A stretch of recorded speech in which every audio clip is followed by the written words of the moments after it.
తెలంగాణ రాష్ట్రంలో స్థానిక ఎన్నికలు ఒక ప్రహసనంలాగా మారుతున్నాయి. ప్రభుత్వం, కాంగ్రెస్ పార్టీ రెండు కలిపి అన్ని వ్యవస్థలను దుర్వినియోగం చేస్తూ ఉన్నాయి. ఒకవైపు పోలీస్ వ్యవస్థను, ఇంకోవైపు ఎన్నికల కమిషన్ కూడా నిర్వీర్యం చేసే పరిస్థితికి వచ్చింది. ఇవాళ ఇక్కడ మనం ఇప్పుడు చినకాపడుతున్న గ్రామంలో ఉన్నాం. ఈరోజు ఉదయం నిన్న ఏదైతే పోలింగ్ అయిపోయి ఇక్కడ ఎన్నికను డిక్లేర్ చేసినరో, ఇక్కడ స్థానిక అభ్యర్థి బీఆర్ఎస్ పార్టీ నుంచి చేసిన భిక్షపతి అభ్యర్థి కత్తెర గుర్తు.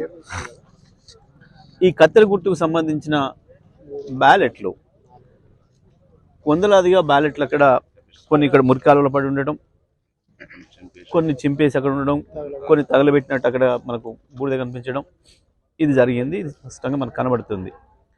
పిల్లలు చెప్తే, మా స్థానిక గ్రామ కార్యకర్తలు వాళ్ళకు చెప్తే వాళ్ళు చూసి అనుమానం ఉంది, కేవలం కత్తెర గుర్తు మీద ఓట్లు పడే ఇట్లా కనబడుతున్నాయని చెప్పి వారికి మా అభ్యర్థికి తెలియజేయడం జరిగింది.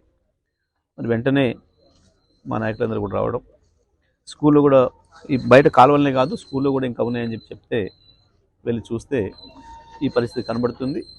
చినకాపర్తికి సంబంధించి ఏదైతే జరిగిందో దీన్ని వెంటనే మేము ఇవాళ ఇప్పుడు ఎండో ఆఫీస్కి పోయి అది చెక్ చేసిన తర్వాత తప్పకుండా దీన్ని బై ఎలక్షన్ పెట్టాల్సిన అవసరం ఉంది.